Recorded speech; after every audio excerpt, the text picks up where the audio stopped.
Selamat datang di video terbaru saya. Video ini merupakan bagian dari video series yang berdiskusi soal berbagai topik seputar teknologi blockchain dan aset kripto. Video ini diproduksi bekerja sama dengan Akademi Kripto. Nah, sebelum kita masuk ke materi, kita akan baca dulu halaman disclaimer. Berbagai informasi yang disampaikan di dalam video ini bukan merupakan ajakan untuk menjual atau membeli instrumen apapun, melainkan untuk tujuan edukasi semata. Termasuk ketika ada penyebutan nama produk, nama merek, nama aset, itu bukan berarti endorsement terhadap produk, merek, atau aset tersebut. Nah, materi apa yang akan kita bahas kali ini? Soal account recovery. Account recovery. Nah, jadi kalau misalnya Anda punya wallet, apakah Anda pernah berpikir apa yang terjadi kalau Anda kehilangan akses terhadap wallet tersebut? Kalau misalnya isi walletnya memang tidak terlalu banyak, mungkin Anda tidak pusing, ya nanti beli lagi gitu ya. Tetapi kalau Anda punya banyak aset yang tersimpan dalam wallet tersebut, nah itu lain ceritanya. Padahal kehilangan akses ke wallet itu bukan hal yang langka terjadi. Sangat-sangat sering terjadi. Contohnya misalnya kalau Anda mungkin pernah mendengar atau pernah membaca berita seseorang yang entah itu sengaja atau tidak sengaja membuang hard disk lamanya, kemudian baru sadar setelah beberapa tahun mungkin atau beberapa waktu kemudian di mana harga Bitcoin sudah makin tinggi, sangat tinggi. Kemudian isi dari wallet yang tersimpan di dalam hard disk tersebut bernilai hingga ratusan juta dolar. Nah, jadi orang ini mencoba bertahun-tahun untuk mencari hard disk tersebut di tempat pembuangan sampah, gitu ya.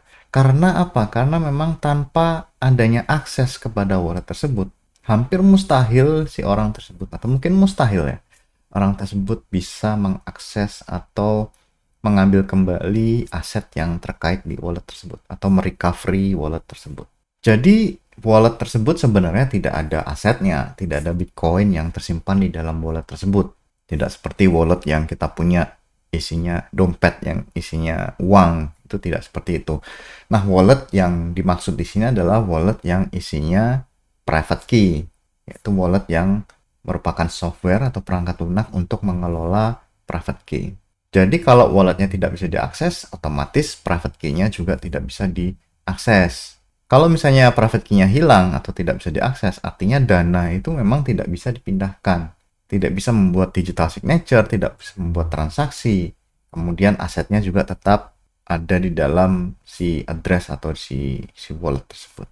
Kemudian kalau kita pelajari kembali sebenarnya dari cerita yang tadi saya sampaikan, itu traditional recovery atau proses untuk recovery secara tradisional, wallet-wallet yang lama itu memang lemah, memang tidak terlalu banyak diperhatikan.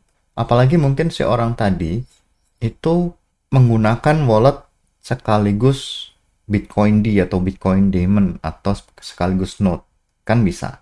Jadi makin parah lagi karena memang si Bitcoin D itu bukan merupakan satu software yang memang diciptakan khusus untuk wallet. Memang dia gabungan beberapa fungsi, tapi fungsi utamanya sebenarnya ya bisa buat wallet, tapi fungsi utamanya adalah menjalankan si Bitcoin, ya Bitcoin, jaringan Bitcoin. Itu kalau dia menggunakan Bitcoin tapi mungkin dia menggunakan Electrum atau mungkin yang lain, mungkin versi yang lama, di mana recovery-nya memang tidak terlalu diperhatikan. Atau mungkin memang si orang ini tidak sadar kalau dulu Bitcoin harga murah, jadi ya dibiarkan saja. Begitu harga Bitcoin jadi hampir 2 miliar rupiah, nah dia jadi sekarang jadi bingung gitu ya. Nah, jadi untuk yang wallet-wallet modern sekarang memang usability dan security-nya lebih diperhatikan dibandingkan dengan yang model lama. Karena kalau model lama mungkin jumlah atau nilai asetnya tidak terlalu tinggi, tapi yang sekarang kan kita lihat Bitcoin sudah harganya sangat tinggi, Ethereum juga sangat bernilai, jadi wallet juga otomatis punya derajat yang lebih tinggi. Nah, itu key idea-nya. Resikonya tadi sudah saya sampaikan, betapa sulitnya kalau kita merecovery tanpa informasi memadai. Private key itu tidak bisa di-generate dari public key, tidak bisa di-generate dari address saja. Jadi dia merupakan single point of failure. Begitu private key-nya hilang, itu wallet terkunci. Kemudian memang mungkin ada seed phrase ya, backup seed phrase. Tetapi seed phrase juga bisa hilang atau mungkin dicuri orang. Nah, ini berbahaya nih, sangat berbahaya. Anda mungkin sudah membackup wallet dalam bentuk seed phrase, kemudian seed phrase-nya kan harus disimpan. Nah, kalau yang backup tadi hilang juga, ya walletnya tidak bisa di recovery. Kemudian wallet itu tidak ada password reset. Kalau aplikasi tradisional memang data-datanya masih ada, kemudian terkait dengan identitas nanti tinggal recovery, ada recovery link dikirim ke email. Tetapi kalau wallet tidak bisa karena semua private key itu disimpan di wallet, dia self custody kan. Kalau kustodiannya dikerjakan oleh pihak ketiga misalnya, itu private key mereka yang simpan. Jadi kita tinggal username password itu kita bisa recover. Tapi kalau kita self custody ya begini masalahnya. Jadi pengguna 100% bertanggung jawab terhadap si wallet tersebut. Nah, jadi ada satu term yang namanya social recovery. Social recovery itu adalah satu metode yang dibuat untuk regain atau merecover akses kepada wallet. Nah, jadi social recovery itu menggunakan bantuan dari orang-orang yang kita percaya. Jadi mereka bisa membantu kita untuk merecover account kita. Jadi dengan adanya social recovery ini kita tidak perlu menyimpan seed phrase gitu ya. Nah, ini populer di smart contract wallet. Mungkin ada beberapa smart contract wallet yang mendukung social recovery ini. Cara kerjanya gimana? Jadi kita pilih dulu nih siapa-siapa yang kita percaya gitu ya. Kemudian si guardian tadi atau orang-orang tadi itu akan meng-approve recovery request kita atau permintaan recovery dari kita kalau misalnya ada permasalahan atas wallet kita. Kemudian misalnya kita pilih 5 orang ya. 5 orang kita bisa mengeset atau men-setting hanya butuh 3 dari 5. Jadi yang 2 cadangan. Hanya butuh 3 dari 5. Jadi mayoritas kan 3 mayoritas. Lebih dari separuh dari 5. Jadi kalau misalnya 3 orang itu setuju, misalnya requestnya adalah sah karena misalnya mereka kenal kita ya, kenal kita, kemudian mereka setuju bahwa kita mau recover, oke. Nanti 3 dari 5 di approve, kemudian kontrol terhadap wallet tersebut bisa dikembalikan. Itu cara kerjanya. Nah, gimana cara memilih guardian? Bisa teman, family, keluarga, atau devices atau perangkat komputer misalnya, atau handphone, itu bisa. Nah, jadi yang kita pilih kalau orang itu harus long term, jangan sampai baru ketemu kemarin sudah jadi guardian. Kemudian orang yang misalnya teman sekelas, kalau besoknya perpisahan, tidak ketemu lagi. Jadi kita harus punya keseimbangan antara security dan convenience. Kita misalnya harus yakin bahwa orang-orang ini bisa dipercaya, kemudian orang-orang ini kita bisa kontak kapanpun juga ya, tidak tengah malam juga, tapi ya gitu ya, wajar ya, jam-jam yang wajar. Kemudian jangan pilih orang yang terlalu dekat, misalnya di keluarga yang sama, ayah, ibu, kakak, adik. Nah, itu jangan. Keuntungannya dari social recovery, tidak perlu mengingat kunci ya tadi ya.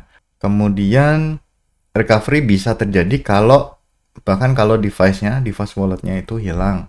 Kemudian ada human readable setup. Jadi kalau bisa human readable setup bisa dipakai oleh semua orang, banyak orang. Kemudian kalau social recovery ini bagus untuk mobile first environment. Jadi si para guardians tadi bisa dijamin punya ponsel atau mobile devices. Batasannya atau kelemahannya apa? Guardian harus tersedia, available dan reachable. Kalau guardiannya tidak bisa diakses atau tidak bisa dikontak, hilang akses atau something happen itu ya, sesuatu terjadi pada guardian ya salah. Kalau misalnya guardiannya compromise atau berkolusi, kan tadi kan 3 dari 5, tiga guardiannya kolusi untuk merecover, nah itu bermasalah. Kemudian kalau kita punya banyak wallet, otomatis guardiannya juga makin repot. Nah, kemudian belum terlalu banyak didukung oleh wallet-wallet yang ada sekarang. Kemudian ada satu metode lain namanya multisig atau multi-signature. Multi-signature. Dia butuh approval dari banyak orang atau banyak pihak. Jadi misalnya kalau kita mau bertransaksi, melakukan upgrade, melakukan recovery, itu harus ada approval atau tanda tangan dari banyak pihak atau banyak orang. Jadi masing-masing punya private key, kemudian kalau ada proposal untuk transaksi, mereka harus sign gitu ya. Biasanya dipakai di tim, DAO, dan custody solutions atau custodial.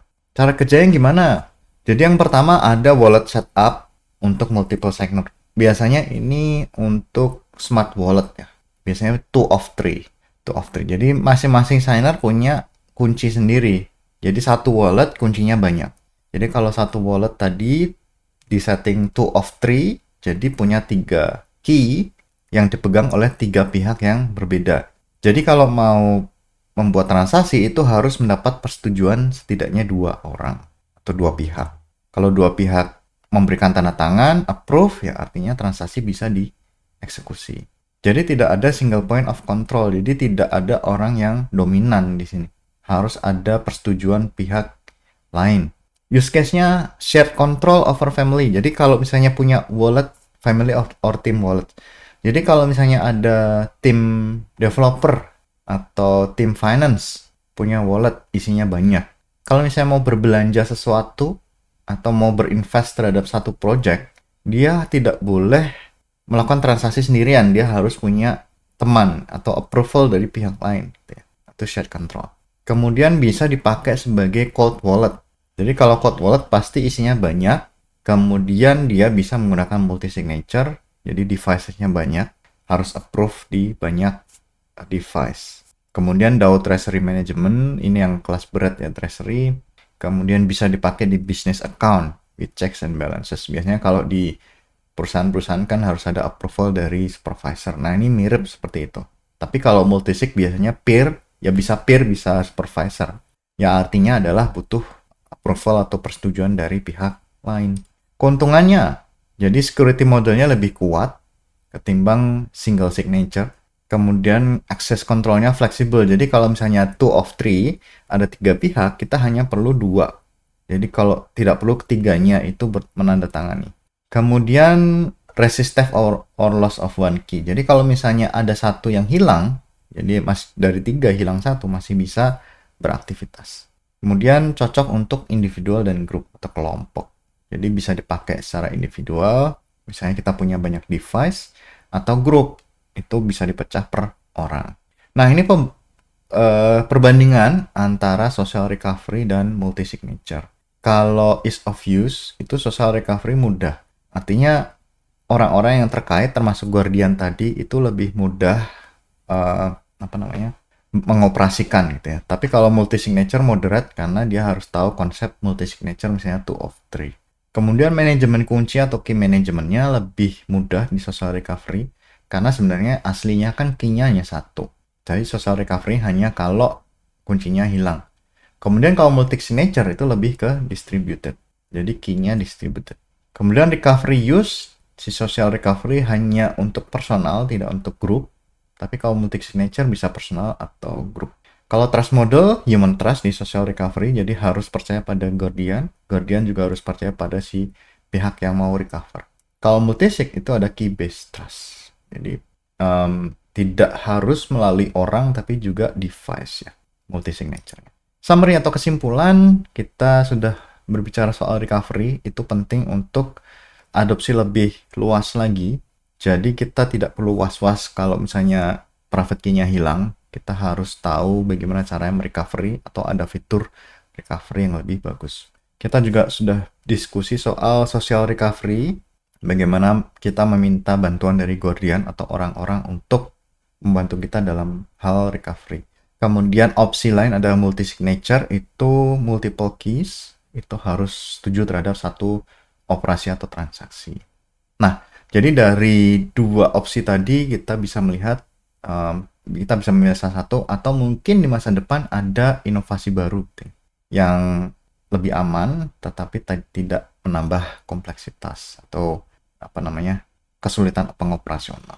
Nah, Sampai di sini video kita kali ini, sampai jumpa di video berikutnya. Terima kasih.